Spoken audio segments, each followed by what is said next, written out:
Здравейте! Края на януари месец 25 година, 27 януари. Разхождам се по първия етаж вече.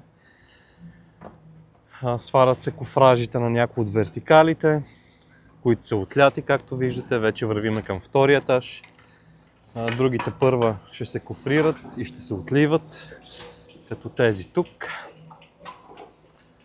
Така.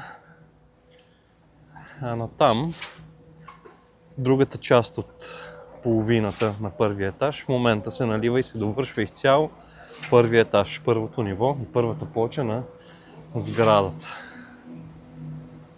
Днес ще бъде довършено, като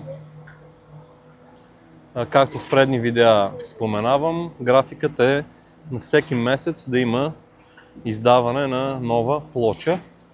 Така че сега сме януари, още 9 месеца, 9 плочи, или октомври месец, живи и здрави, ще имаме завършен груб строеж на жилищен комплекс Искър.